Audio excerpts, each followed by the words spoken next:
What's going on, y'all? Today we got Shannon Sharpe gets destroyed in GOAT debate. Let's get into it, man. Out of the 330 million people in America, the most recognizable LeBron James fan is, of course, Shannon Sharpe. And when it comes to defending LeBron James, he would do quite literally anything to defend his greatness, whether it be wearing a goat mask or fighting an entire NBA team like he did versus Memphis. Now, in today's video, we're listening to Shannon's updated takes on LeBron versus Jordan after LeBron passed Kareem as the NBA's all-time leading scorer. And with that being said, let's roll our first clip. LeBron now is number one in points, fourth in assists, ninth all-time in steals, ninth in threes. And look, I get what Jordan did. Jordan won 6 titles with the same team, but LeBron has won 3 titles. And Jordan had historically great coaches, historically great coach, especially in Phil Jackson. And so to win 3 titles, 3 different teams, 3 different systems, and he won one with Eric Spoelstra, won one with Ty Lue and Frank Vogel. Now, stopping Shannon right there, if you want to debate championships and who is the greater overall winner, looking at Jordan, he won 6 championships, three-peated twice, made 6 finals in 8 years, and not once lost on the biggest stage. Compare LeBron James, who does have 4 championships, made 10 total finals, including 8 straight. But unfortunately for LeBron, he lost 6 times in the finals, and not once three-peated.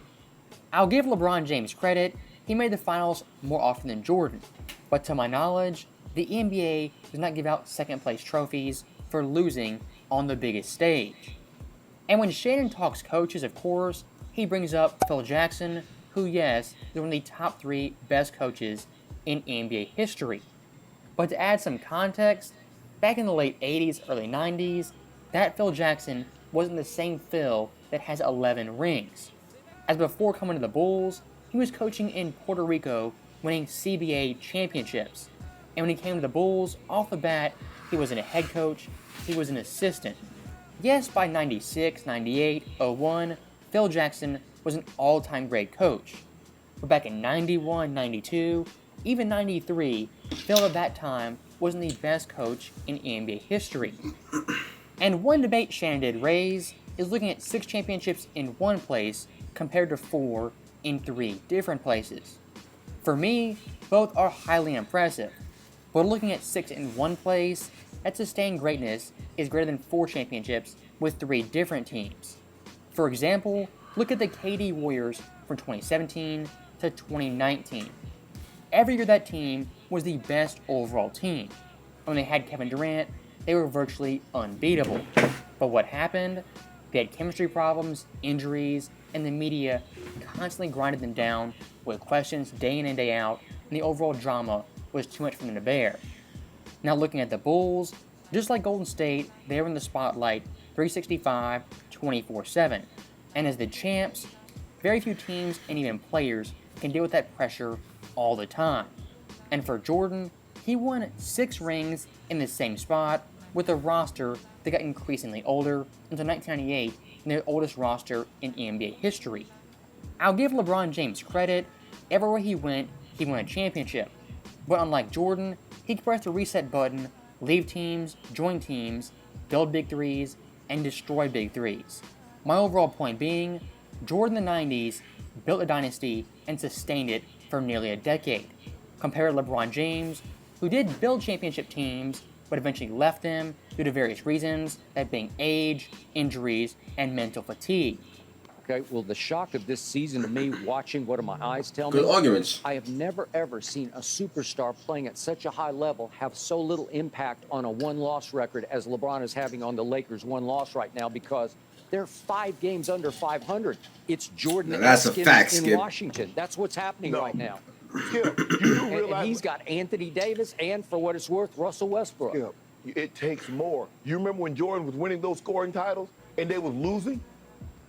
Now, right there in that clip, Skip Bayless, That's for a once fact, in his though. life, had a pretty decent point. As looking around the NBA, there are a lot of scorers who put up empty calories and inflated stats. And looking at LeBron James, he puts up fantastic numbers, but those stats, unlike in past years, aren't translating to W's. For example, in NBA history, 85 times a player has averaged 30 points. LeBron this year on win shares average, ranks 78 out of those players. Nasty. Even looking back at 2022, that year for wins average, he ranked 72nd out of 85. What I'm saying, LeBron's points, while impressive, aren't as valuable as other 30-point seasons in NBA history. And one point Shannon did make is that Jordan, when he won his scoring titles, he was not getting W's and winning games. And what I'm going to assume Shannon is talking about is 85-90 before Jordan won his championships. Looking at that time period, Jordan won 4 scoring titles all in a row. And looking at his team's records, only one year did he have a losing record, going 40-42 in 1987. The following years, he went 50-32, 47-35, and 55 in 27. And all 4 years Jordan, his Bulls teams, made the playoffs, compared to LeBron James, who last year went 33-49 while averaging 30. And this year, the Lakers are on pace to go 36-46 and not make the playoffs for the second straight year. Shall I start on the meltdowns? Because Michael had 0 meltdowns. There's no You can't find me one playoff series where you say, he just melted down. He just faded away. He lost it. He never melted down, but did he ever lose a playoff series? See, what you get caught up in is how he lost the series. Did you win or did you lose? That's all the thing on the menu at my restaurant. When you club the Club Shay Shay, you get a dub or you get an L. So which one did he get? So, stopping Shannon right there, that clip was the creme de la creme of LeBron fan hypocrisy. That Shannon wants to ignore all critics for Jordan when he loses a playoff series, saying, quote, "A Club Shay Shay will only serve W's and L's." I find that comment pretty rich, as for the past decade, every time LeBron James loses, what's the excuse we hear? Well, he put up great numbers, had great stats. LeBron did his part, it's his teammates who we should blame. I've heard that for the past decade ad nauseum. And the irony of Shannon Sharpe, a massive LeBron James fan, using black and white logic, you either win or lose, is so hypocritical. As back in 2017, Shannon Sharpe himself defended LeBron James losing the finals by bringing up stats. And Shannon doing that isn't wrong on his part, but is hypocritical looking at his take 7 years later. Damn, you're saying my son went to the whatchamacallit for that, the files. No context, no stats. 7 years ago, my son like, nah, we need those. All I'm trying to prove is that Shannon Sharpe has massive double standards for Jordan when compared to LeBron James. 2011, I've never seen anything like it before. He goes up 2-1. He goes back to his hotel, according to ESPN, and he's making a list. I'm going to tell him so and tell him so, tell him so. And games 4, 5, and 6, even you have to admit, it was not a pretty sight. But Skip, I remember when Jordan went up 2-1 on the Pistons. Did anybody say he quit? No, because they lost they the had game. hell to pay trying to stop it. Hold on, no, Skip. See, you keep saying they had hell to pay, and they wrote books on how the Jordan rules.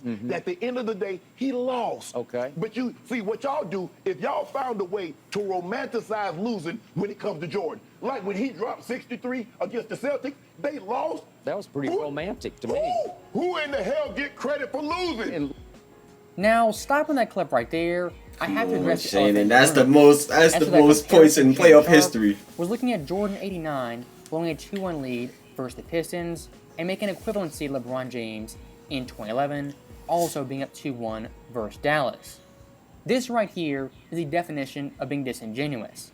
As looking at Jordan, when he blew his 2-1 lead versus Detroit, he averaged 24 points, 9 assists, 4 boards, on 45-33 and 67 splits.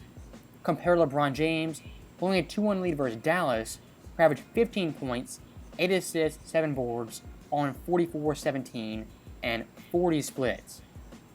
Yes, it is true both these players blew a 2-1 lead, but looking at their individual play, Jordan easily was better than LeBron James.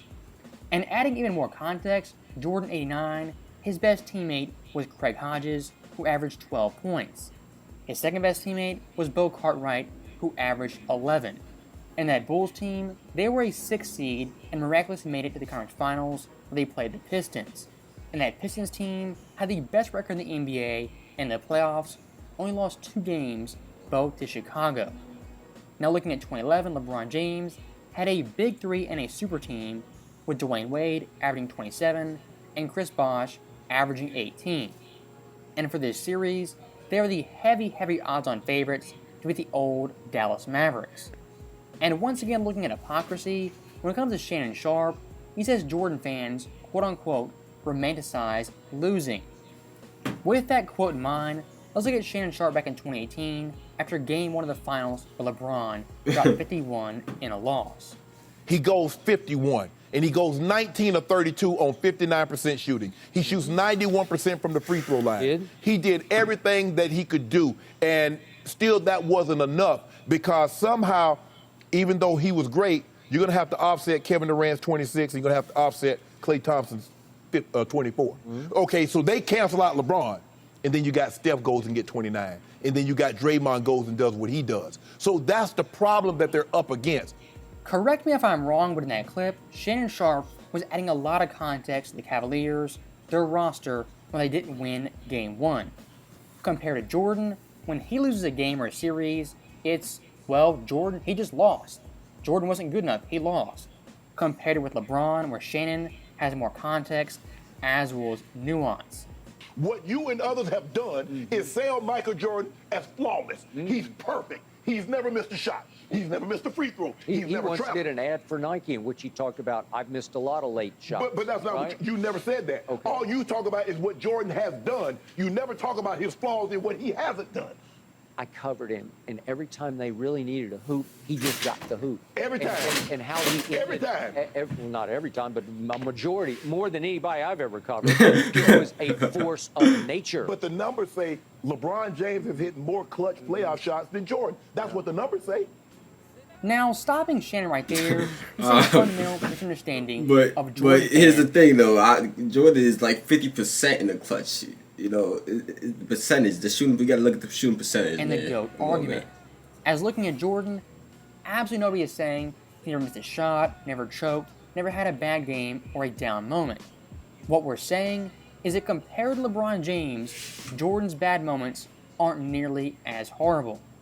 And one common tactic from Shannon he has used in this debate is comparing Jordan to perfection and not to LeBron James. Because Shannon knows if he compares him to Jordan directly, LeBron James will lose that debate 10 times out of 10. And one more point Shannon did raise is the overall clutch factor of Jordan and LeBron. And as you could imagine, Shannon Sharpe thinks LeBron James is the better late game shot maker. But looking at the actual facts, I don't think he think that. He don't think that. Time go-ahead shots in the fourth quarter overtime, Michael Jordan beats LeBron in every category.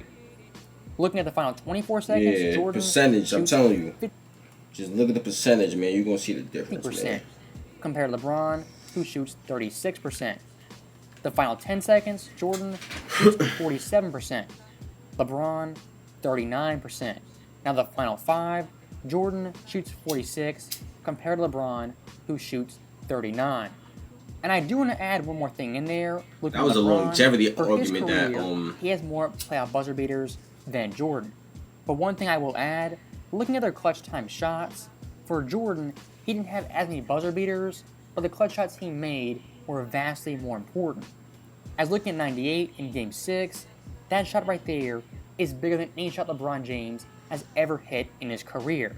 And that shot by Jordan basically won a championship, clinched a series, and gave him his 6th championship in 8 years. Yes, it wasn't a buzzer beater, but on a clutch time factor, it's iconic and one of the greatest shots in NBA history. Even going one step further, looking at the OG shot, in 1988, Michael Jordan hit a buzzer beater versus the Cavaliers. In this game, the series was on the line and it was win or go home, with the Bulls down by 1 point. Jordan did everything that you said he's doing, but he also had moments in which he didn't do what you said he's doing. He was human. And that's what I'm trying to tell you, is that LeBron is human. As great as someone is, they can have moments in which they don't succeed. Okay, I'll just say that Jordan was less human than LeBron. That's how I saw him, because he's superhuman. Now, stopping that clip right there, that is a great point in the video on some common ground with Shannon Sharpe.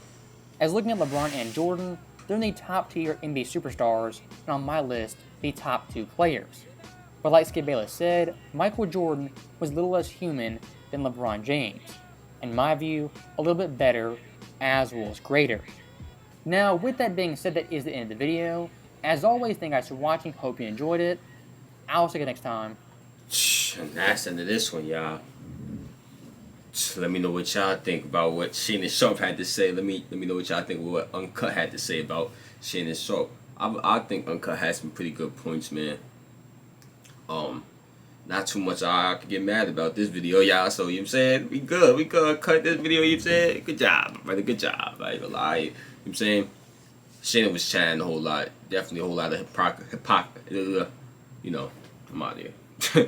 Y'all know what I was trying to say. Click on the last reaction on your screen right now.